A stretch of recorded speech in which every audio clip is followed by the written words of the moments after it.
The only photograph I have from my graduation is the one the university posted online, a wide shot of the stage, rows of students in gowns, a blur of families in the background, people standing, clapping, holding phones in the air. If you zoom in far enough, you can see me crossing the stage. What you can't see are the empty seats in the section labeled with my last name. At the time, I told myself it was normal. People had jobs, schedules, responsibilities. My father ran a business. My mother was busy helping my younger brother prepare for exams. Life happened. I didn't ask about it later. They didn't bring it up either. That's how most things in our family worked. Silence was considered maturity. After graduation, life moved forward in quiet ways. No dramatic moment where I cut everyone off. I still called sometimes, still visited on holidays when schedules aligned. But something in me had shifted. I stopped expecting anyone to show up. The early years of my career were unremarkable. Small apartment, long hours, a job where nobody knew my background and nobody particularly cared. That part was oddly comforting. If I succeeded, it would be because I figured things out. If I failed, it would belong to me too. Years passed like that, steady, uncelebrated progress. When I eventually moved into real estate development, it wasn't some bold entrepreneurial leap. It started with a small role on a housing project, then another, then a promotion. The work was practical, methodical. Numbers, zoning laws, negotiations with city planners. The kind of success that accumulates slowly enough that you barely notice it happening. The penthouse purchase was part personal, part professional. A long-term investment tied to a redevelopment project downtown. Expensive, yes, but structured through a broader initiative our firm had been working on. To me, it was mostly paperwork. To the media, it became something else. One morning, an article popped up in a local real estate section. A young developer purchasing a 2.8M penthouse tied to a housing expansion project. They used my full name. That was apparently enough. 3 hours later, my phone lit up with a text from my father. Family dinner at 7 p.m.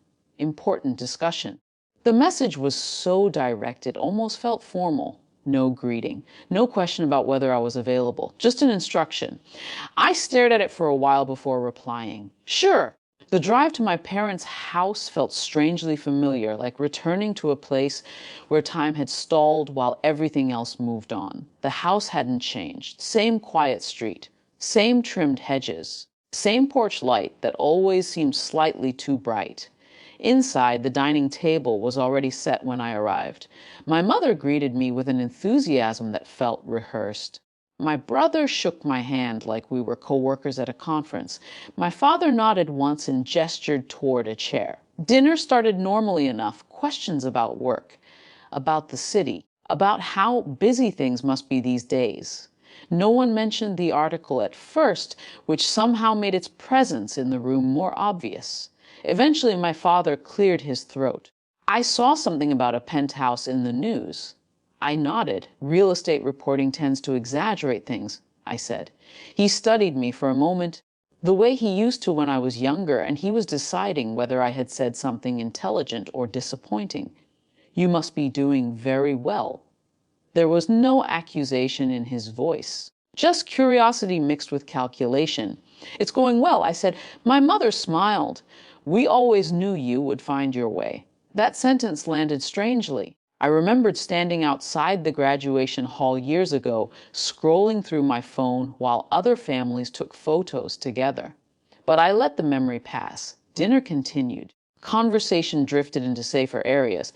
My brother talked about a new job opportunity. My mother asked if I had been traveling lately. Then my father leaned back in his chair.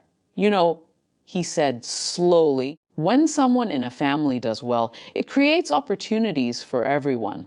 The room went quiet in that polite way families have when they recognize a shift in direction. He continued. I've been thinking about how we could structure things moving forward, investments, property.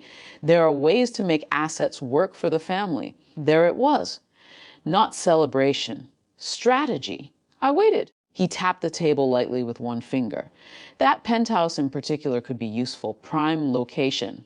If handled properly, it could generate long-term value. possibly even serve as a base for family ventures.